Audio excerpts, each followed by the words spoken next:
Ma radio, Tube et Info.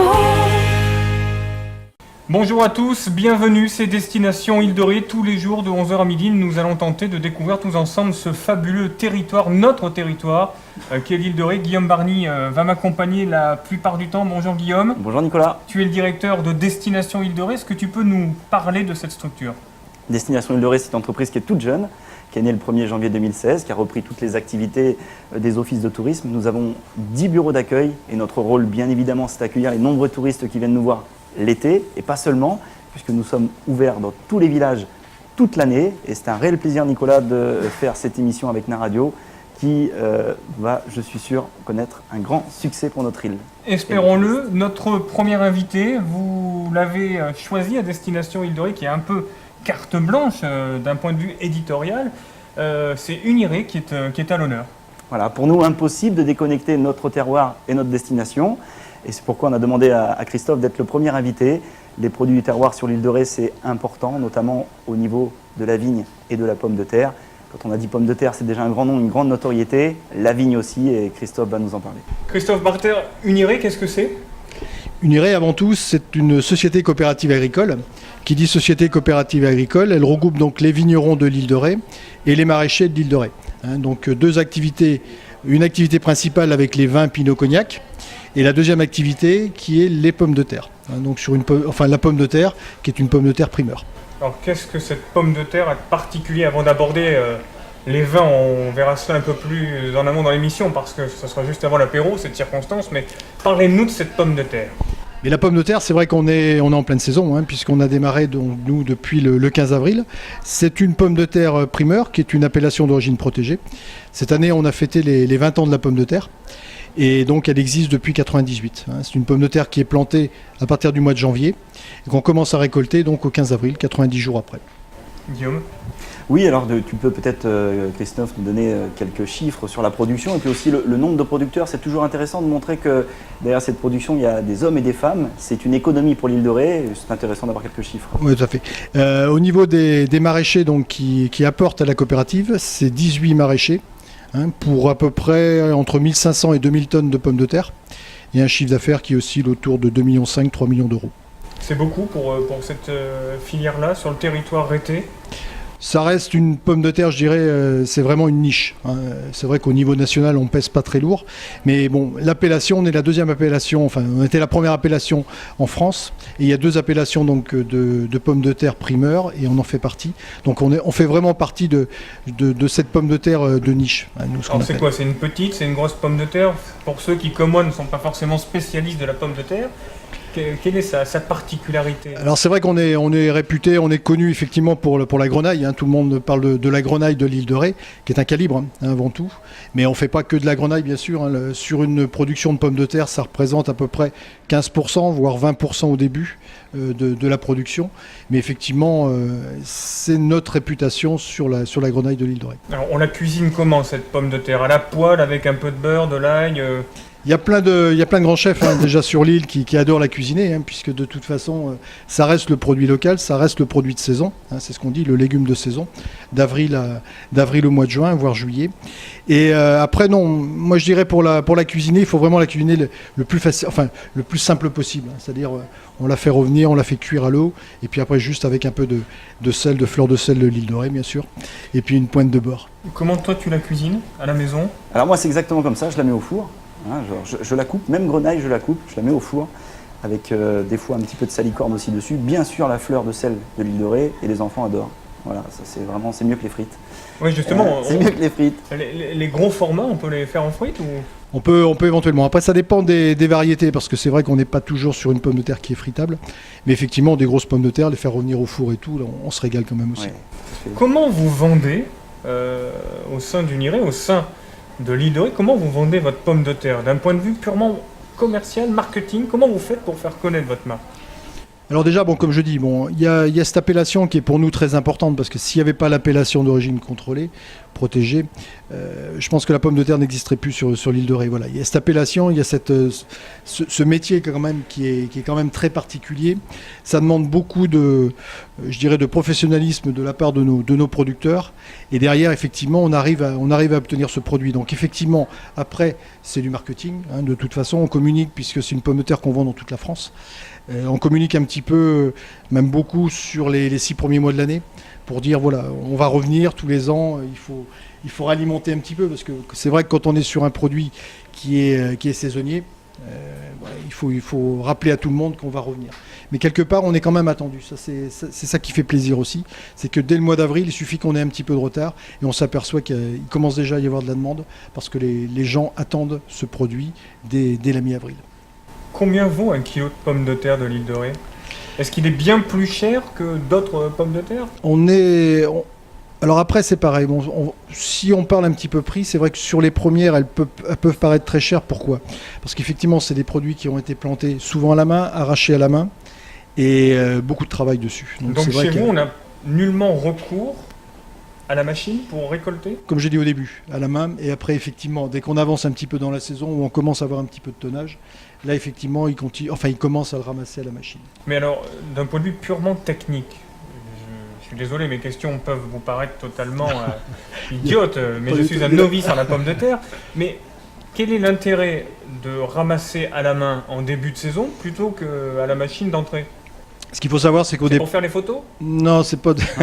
Les photos, c'est vrai, sont plus belles. Dès qu'on fait les choses à la main, c'est toujours plus beau. Non, après, au tout début, on est sur un produit qui est très fragile.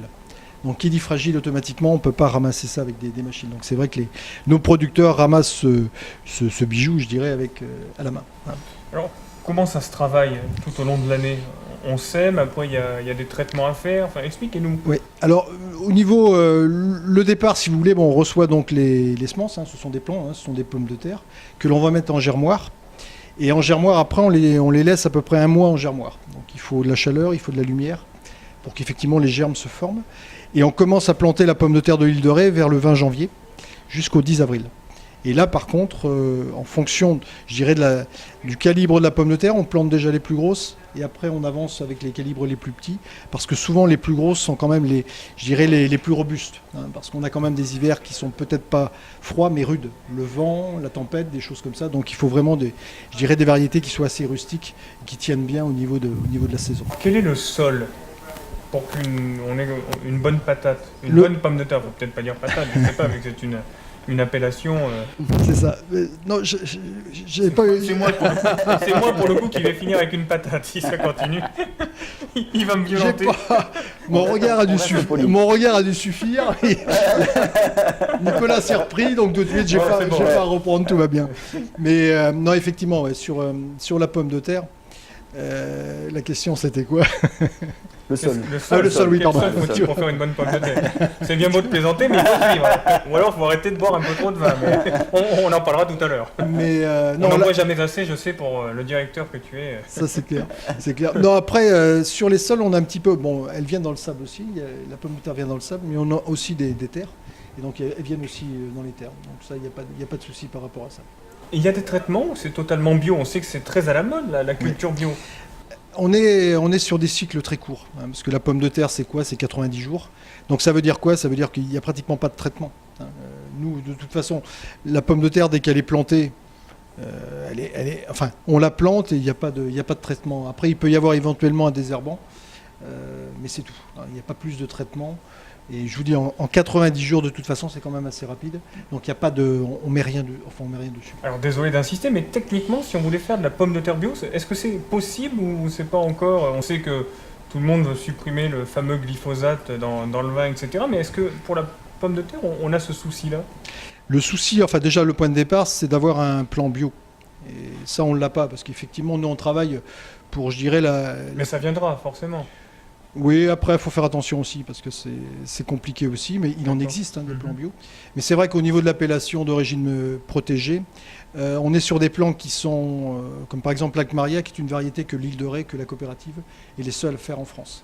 Donc c'est vrai que c'est notre marque de fabrique, hein, c'est cette variété qui fait notre pomme de terre, même si derrière on en a 2 autres aussi qu'on travaille.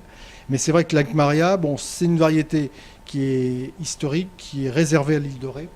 Donc ça veut dire que voilà, elle pourra jamais être bio, c'est pas possible. Mais on la mange avec quelque chose de particulier, du poisson, de la viande, tout On peut l'assortir à tous les produits, hein, de toute façon, que ce soit de la viande, du poisson, en salade, ça c'est l'avantage, hein, de toute façon, de la manger sur toutes les sauces entre guillemets. Et toute la production, on la mange localement, dans les restaurants du coin. Alors attention, pas en pommes de terre, parce que c'est vrai que si on commence à manger 1500 ou 2000 tonnes, on va vite arriver à être rassasié. Vu les afflux touristiques, Ouais. on aurait pu l'envisager. Ouais, mais après c'est pareil, c'est une production qui est sur 10 semaines. Donc c'est vrai que sur 10 semaines, 1500 tonnes, ça fait quand même beaucoup de pommes de terre. Et là par contre on la commercialise au niveau national. On est présent au niveau national. Donc après on la met dans des espèces de cagettes, dans des cartons. Comment on conditionne tout ça? Comment vous faites pour... Après, nous ce qu'on fait effectivement, le producteur ramasse sa pomme de terre donc, dans les champs très tôt le matin. Il nous les apporte à la coopérative vers 8h, 8-9h. Nous on lave, on calibre, on conditionne. Et les premiers camions partent dans la France entière à partir de midi. Guillaume? Oui, alors la pomme de terre est un produit phare de la destination touristique, hein, et puis de l'île de Ré, tout simplement. Je le disais tout à l'heure, c'est une partie de notre économie qui est importante. Alors ce qui est important pour Destination Île de Ré, puis la coopérative Uniré, dans laquelle on a engagé un partenariat, c'est d'en faire la promotion aussi à l'extérieur, tout au moins d'aller appâter nos touristes et les appâter avec des produits de qualité. On les met en musique grâce à un chef qui s'appelle Daniel Massé, qui était au Chaboté auparavant et qui donne de son temps aujourd'hui pour mettre en musique tous ces produits. On est présent avec le Stade Rochelet sur des opérations à l'extérieur, on les accompagne sur les déplacements, comme à Lyon, comme à Clermont-Ferrand ou Toulouse. Alors, c'est toujours assez magique Donc de vous les partez voir. avec vos bourriches de pommes de terre. Exactement. Alors quand c'est la saison, hein, parce que Christophe le disait tout à l'heure aussi, c'est un produit de saison et on le respecte. Hein, c'est-à-dire qu'on ne peut pas l'avoir trop tôt dans l'année et on ne peut pas l'avoir trop tard. Bon, ça tombe bien en général avec le calendrier du top 14, on arrive toujours un petit peu à en avoir en primeur. Et alors là, c'est toujours super d'aller comme ça faire la promotion du territoire avec un produit. Alors à savoir, est-ce que c'est le produit qui fait la destination, est-ce que c'est la destination qui fait le produit? En tout cas, on est sur un mariage où on ne veut pas déconnecter les hommes, le terroir et la destination touristique. On se retrouve dans quelques instants. Notre invité du jour, c'est Christophe Barter, le directeur d'Uniré. On parle pommes de terre et vin, ça tombe bien, c'est juste avant midi. A tout de suite. Ma radio, Tube et Info. De retour, c'est Destination Île de Ré sur Naradio, île-de-ré.com, naradio.fr. Aujourd'hui, en ce lundi, nous évoquons les bons produits de notre terroir avec Christophe Barter, directeur d'Uniré, qui est la cave coopérative où on jouxte entre les pommes de terre et le vin selon la saisonnalité. C'est un peu ça, Guillaume, hein? Exactement. Après, la pomme de terre et non pas la patate. Oui, hein. c'est vrai. On J'ai va failli en parler... prendre une, d'ailleurs, mais on va pas revenir là-dessus. On va parler du vin, qui est quand même l'activité principale d'Uniré, Christophe. Hein. Oui, c'est vrai. Oui, tout à fait. Au niveau du vin, c'est vrai que la cave coopérative, c'est une activité pour nous qui est annuelle, hein, puisque on a ce travail quand même toute l'année, contrairement bien sûr aux pommes de terre. Et le vin, c'est 520 hectares de vignobles. C'est des vins blancs, des vins rosés, des vins rouges, du pinot, du cognac. Du cognac. Voilà, il y a un petit peu trop On de est chemise. encore sous l'appellation cognac sur Tout l'île à de fait. Ré, hein, il Ouais, faut le dire, parce que c'est vrai que les touristes ne le savent pas suffisamment, et d'ailleurs les Rétés ne le savent pas non plus tous, mais il y a du cognac sur l'île de Ré, on fait du très bon cognac sur l'île de Ré. Oui, tout à fait. Quelle est la réputation du vin de l'île de Ré? Est-ce qu'il est considéré comme étant un vin succulent ou au contraire il y a encore quelques réticences? Alors on ne peut pas convaincre tout le monde, hein, c'est comme un politique, un joueur de foot, un journaliste, une radio, enfin voilà, mais est-ce qu'il y a encore des réticences ou vous bossez majoritairement avec tout le monde sur le territoire? Après, bon, il faut savoir que nous, on fait 2 millions de bouteilles et bon, on arrive à les vendre quand même sur l'île de Ré à 80%. Les autres 20%, c'est sur le pourtour Rochelet, donc je pense quand même que ça doit plaire. Après, bon, il y a eu des investissements quand même assez importants sur l'île de Ré, enfin sur la cave coopérative, pour améliorer nos produits. Depuis 2 ans, on a une nouvelle salle des pressoirs. C'est un œnologue à l'année. C'est des études de terroir qui sont faites quand on effectivement plante un nouveau cépage sur une certaine parcelle. Donc tout ça fait que tout ce travail en amont, bon, je dirais que depuis 15 ans, les vins de l'île de Ré se sont bien améliorés. Alors, 2 millions de bouteilles, le rouge, le blanc, le rosé, quel est le ratio là-dedans? Les proportions sont à peu près à 50-52% de rosé, parce qu'effectivement on vend beaucoup de rosé sur l'île de Ré. Étonnant. Et après on est à peu près 25-25, 25 de blanc, 25% de blanc et 25% de rouge. Et en degrés, ça tape comme on dit vulgairement ou Non, on est sur, on est sur des vins, je dirais, tout à fait abordables, même au niveau du degré. Après, ça dépend des années. Effectivement, des années où il peut faire chaud, on peut avoir un petit peu plus de degrés. Ce qu'il faut savoir, c'est que bon, c'est pas l'intérêt non plus de faire des trop forts degrés. Sur le rosé, on n'essaiera pas. Le blanc non plus. Après, le rouge, effectivement, ça dépend des années. Guillaume? Oui, alors le deuxième produit phare, premier en termes de, de production, c'est ça, Christophe, Oui, sur l'île de d'activité, Ré, oui, effectivement. l'activité. Là aussi, Oui. c'est un produit qui se marie avec les autres produits du terroir et on y tient. C'est important, je rappelais un petit peu en off tout à l'heure que je dirais le premier critère de sélection du restaurant quand on est sur son lieu de vacances, c'est les produits locaux. Et ça, c'est important. Et donc, c'est important à un moment donné d'avoir son petit coup de blanc avec les huîtres. Donc tu veux ou dire ce que genre d'éléments. celui qui ne choisit pas le vin de l'île de Ré pourrait faire une erreur stratégique? Je dirais qu'il pourrait avoir une demande qui Ça ne te fait pourrait pas sourire, cette satisfaire. question. Hein Ouais, ouais, c'est non, mal. parce que c'est plutôt drôle, parce qu'on se dit comme ça, quand on est en vacances, on a tous voulu goûter le produit local. C'est comme quand tu vas à Saint-Émilion, Alors, tu bois du vin de Saint-Émilion. c'est ça. Alors, un pinot de l'île de Ré, il y a du pinot sur l'île de Ré qu'on en profite. Hein, il y a du cognac qu'on en profite aussi. Et puis, il y a les trois couleurs du vin aussi. Et je crois, Christophe, que vous faites de nouveaux produits, vous vous lancez comme de nouveaux produits. Tu nous parleras du bio peut-être un petit peu plus tard fait. aussi, parce Oui, que là, vous avez tout à fait. avancé Oui, c'est au vrai. niveau du On Nuré, des avance aussi. producteurs. Bon, voilà, vous faites des choses nouvelles. Oui. Tous les ans, on essaye quand même de créer quelque chose. Alors c'est vrai qu'il y a une dynamique aussi au niveau de la cave coopérative, puisqu'il y a des producteurs qui se sont lancés dans le bio. On a 5 producteurs donc, qui font du bio, et nous, depuis 2 ans, donc, on a sorti un vin rosé qui s'appelle l'Azuré. Et cette année, on a sorti le l'Azuré rouge. Donc c'est vrai que c'est des nouveaux vins qui sont c'est sympathique. Enfin, bon, Mais c'est vraiment, quelle est la c'est facile à différence? Parlez-nous-en de ces vins. On est à quelques minutes de l'apéro, mais quand même, il faut nous en dire plus. Qu'est-ce qu'ils ont de particulier? La particularité, elle est au niveau de la culture.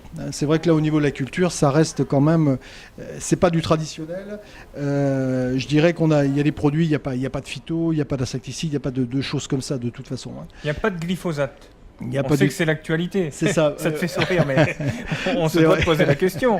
Tout de suite, ouais, tout est. Au niveau de l'agriculture, tout est ramené au glyphosate. Mais c'est vrai que, comme tu le dis, on en entend beaucoup parler. Mais non, sur le bio, voilà, les produits sont quand même très limités. Donc on voit des fleurs dans les parcelles de vignes. C'est ça. On voit du l'azuré, on voit le papillon aussi, qui est sur nos bouteilles. Ce papillon aussi, il revit sur l'île de Ré parce qu'il n'y a pas tous ces produits non plus.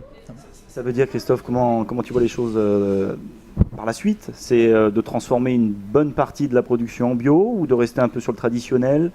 On avance tranquillement. Après, bon voilà, il y a une volonté effectivement de nos producteurs, de certains producteurs. Ça grandit aussi au niveau des hectares. L'important c'est ça. Mais bon, c'est vrai que sur le traditionnel, il restera quand même du traditionnel. Et nous, le travail qu'on a à faire, c'est qu'effectivement, il faut qu'on puisse limiter tous ces produits, tous ces intrants, pour qu'on puisse avancer. De toute façon, ça fait très longtemps qu'on est en culture raisonnée. Et bon, on avance bien là-dessus aussi. On n'utilise plus du tout d'insecticides, puisqu'on travaille maintenant avec tout ce qui est ce que nous on appelle la confusion sexuelle au niveau des papillons, pour éviter justement de travailler sur les insecticides. Drôle de thématique quand même. Tout à fait. C'est tout un débat. C'est important de le rappeler, Christophe, parce qu'on veut vraiment que notre île elle soit protégée. C'est une île avant tout qui fait la différence, parce que c'est une île protégée, c'est une île sauvegardée. Et vous avez raison, producteur, de vous intéresser à tous ces sujets-là et de les mettre en place, peut-être bien avant les autres, avec ce terme précis. Donc je te laisserai l'utilisation. Alors, quels sont, parce que c'est vrai qu'on ne s'attendait pas à ce type d'expression, mais c'est aussi ça, après tout, ce n'est que de la radio et de la vidéo. Je rappelle que vous pouvez nous suivre sur Destination Île de Ré, le site c'est îledere.com. îledere.com, exactement. Et bien évidemment sur naradio.fr. Quelle est la stratégie? Quels sont les projets à venir pour vos vins? Parlons que des vins pour le moment. Sur les vins, effectivement, bon, on a ce gros travail au niveau de tout ce qui est phyto, de toute façon, de par tout ce qui est environnemental.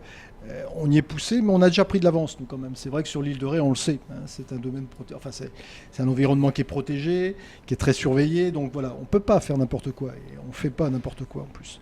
Mais ça, c'est important déjà de prendre de l'avance par rapport à ça et de travailler, je dirais, sans vraiment en bonne intelligence. Du coup, il n'y a pas de concurrence vu que vous êtes tous ensemble en coopérative. C'est-à-dire qu'il n'y en a pas un qui va à la coopérative se plaindre qu'un tel ou un tel a fait tel ou tel traitement ou il a récolté de telle ou telle façon. Non, l'avantage, c'est qu'effectivement, on a des techniciens. L'union fait la force. C'est ça. Ouais. Je pense que ça, c'est le point fort aussi, surtout sur un petit périmètre comme ça. Et l'avantage aussi, c'est que entre eux, ils peuvent progresser comme ça. On se parle. Il y a des techniciens à la coopérative qui sont là pour les aider aussi, et ça, c'est important aussi.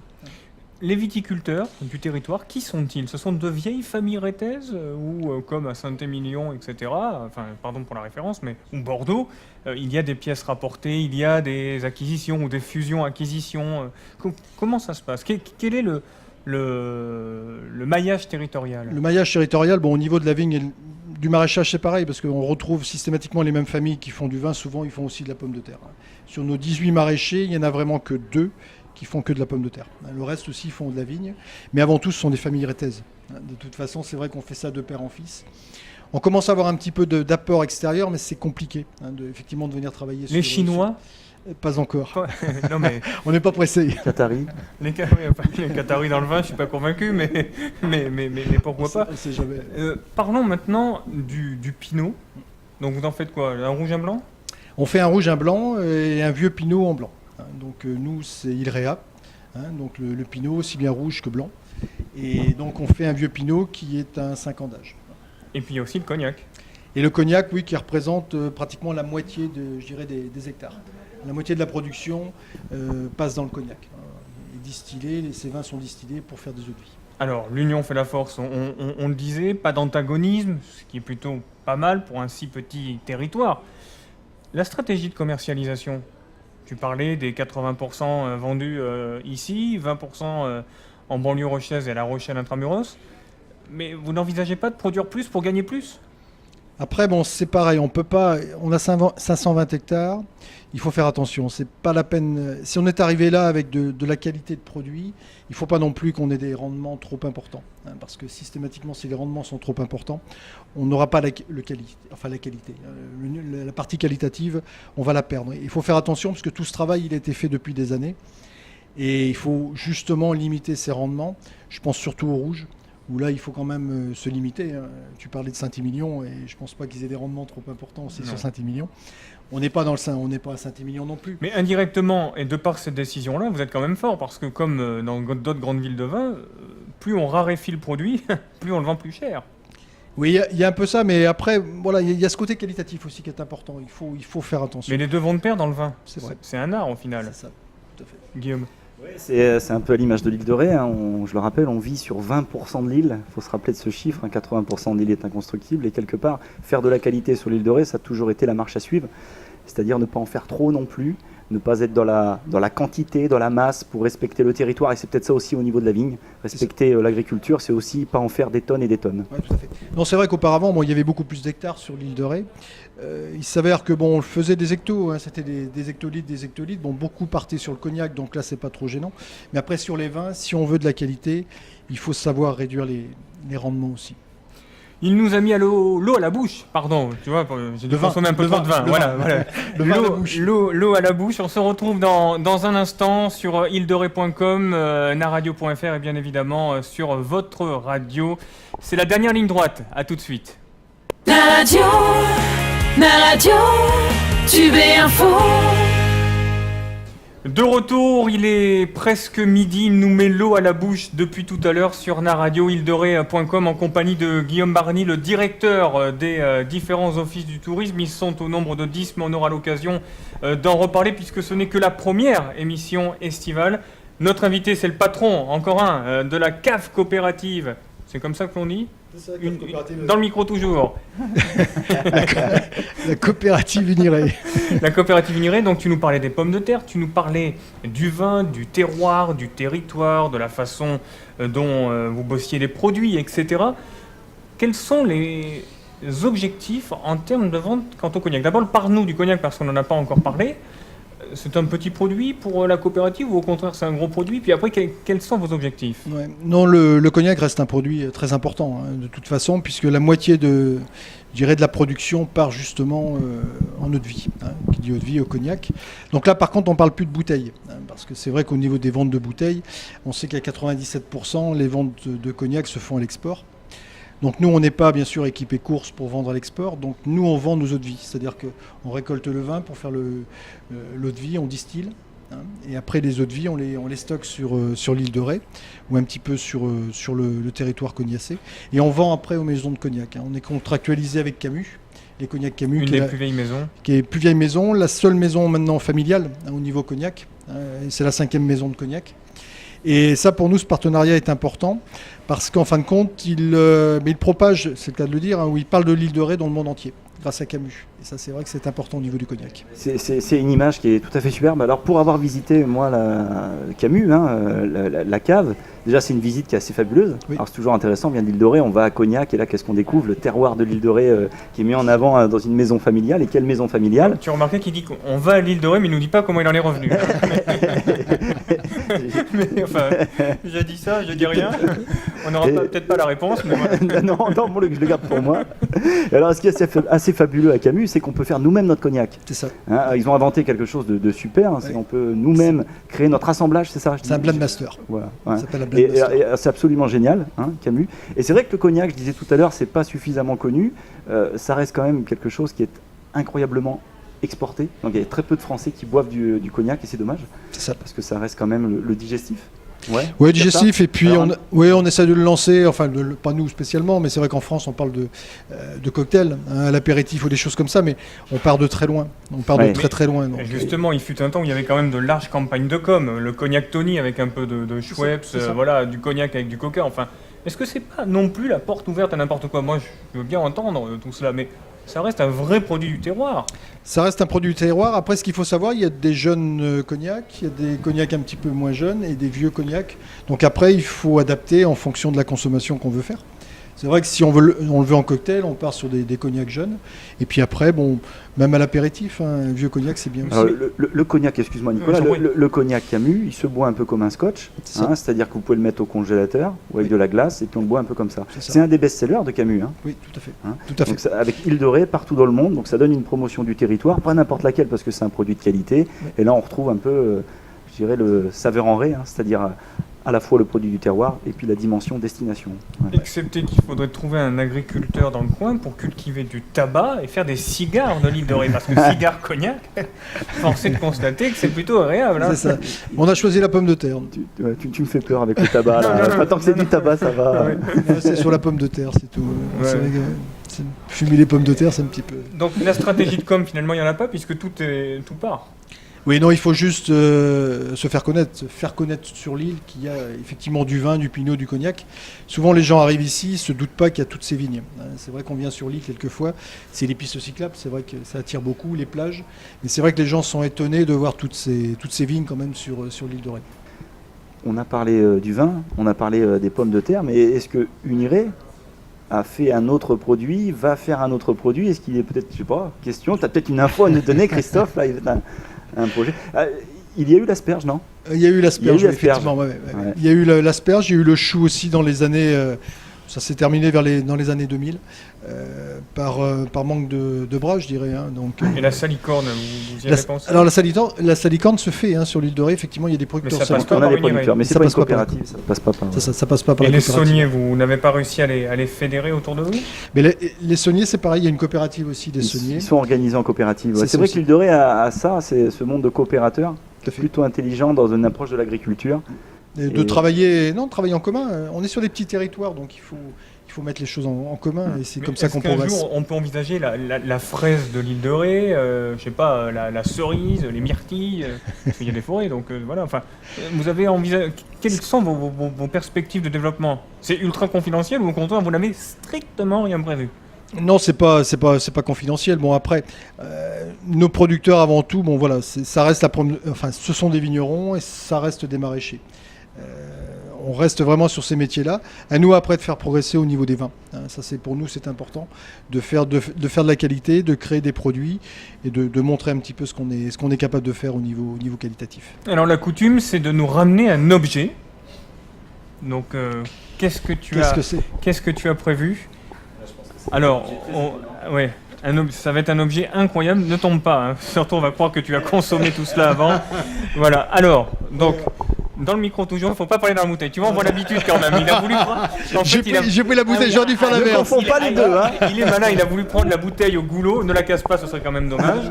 Donc, alors, on va regarder... Ah, tiens, très bien, tu m'aides, là, ça me paraît bien. La marque, voilà. On est sur l'apéritif frété, là, le pur apéritif Alors, frété. Pinot des Charentes, C'est ça. Ilrea, pourquoi Ilrea, ce nom? tout à fait. Mais c'est vrai que c'est Ilrea, on retrouve le nom Île de Ré, hein, de toute façon. en latin, je pense. Donc ça, mais c'est notre marque de fabrique, pardon. C'est le Pinot vraiment de l'île de Ré, c'est l'apéritif. On rencontre quelqu'un, on va chez un producteur. Tiens, viens boire un petit peu de Pinot. C'est le côté. Oui, tout à fait. Tous les produits sont 100% Moi, je île de vois Ré. au dos de la bouteille une mention contient des sulfites. Donc ça veut dire que le Pinot bio, ça n'existe pas?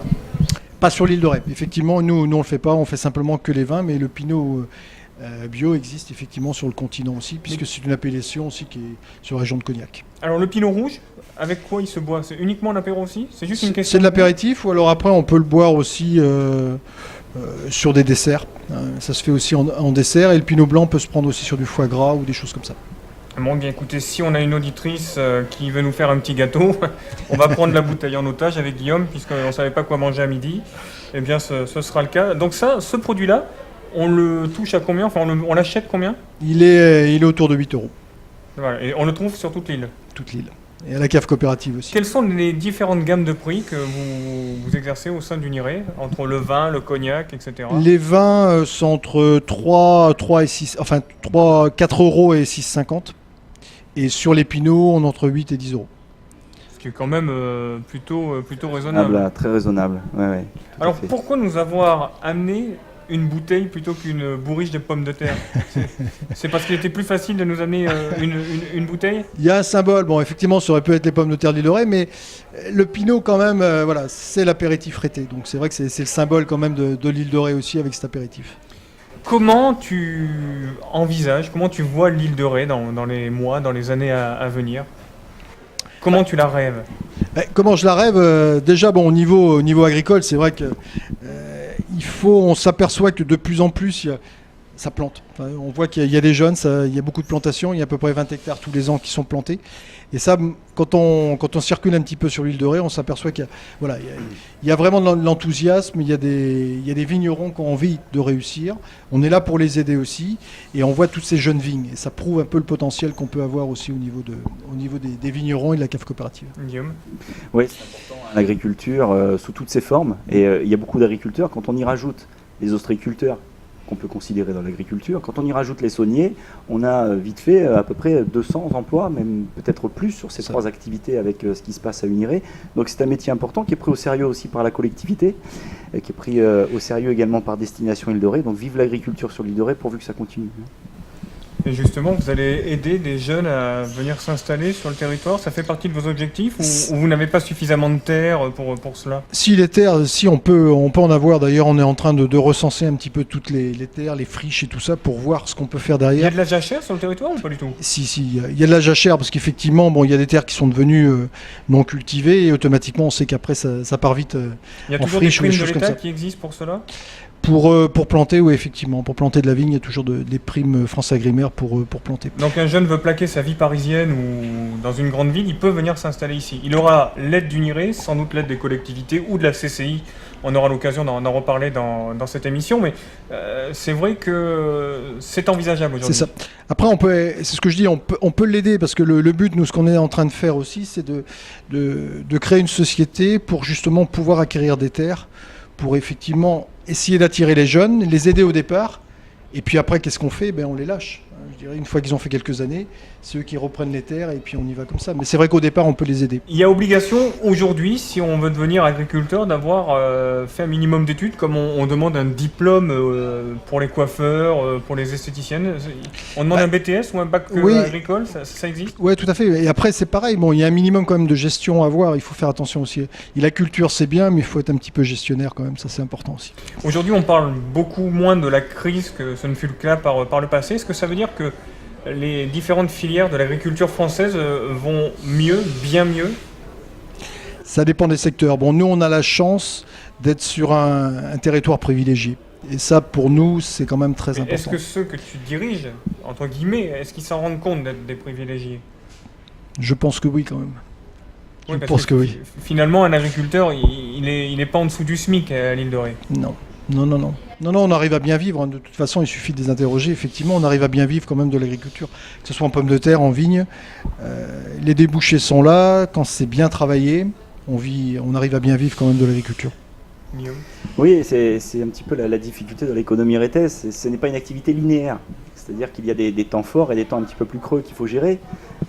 Il y a la saisonnalité qui joue, c'est-à-dire que là on est désormais sur la période où on va avoir une forte activité pour nous dans le tourisme, pour vous dans l'agriculture aussi.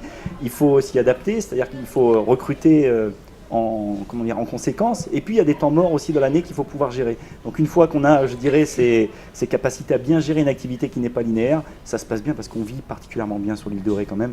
Et je crois que nos agriculteurs, c'est aussi le cas. Oui, tout à fait. Non, puis après, voilà, il y a source de création d'emplois, et ça permet ça amène du monde aussi sur l'île, il y a une activité, et ça, je pense que c'est important aussi, de garder tous ces gens-là pour travailler. Merci beaucoup Christophe Barter. Merci. Merci. À toi Guillaume. Merci Nicolas, merci Christophe. Merci beaucoup. Demain, on se retrouve, on va parler jazz sur Naradio, île-de-ré.com, naradio.fr et bien évidemment, le replay. Excellente journée à toutes et à tous. Dans un instant, la pub, les infos. Merci de votre fidélité. À demain.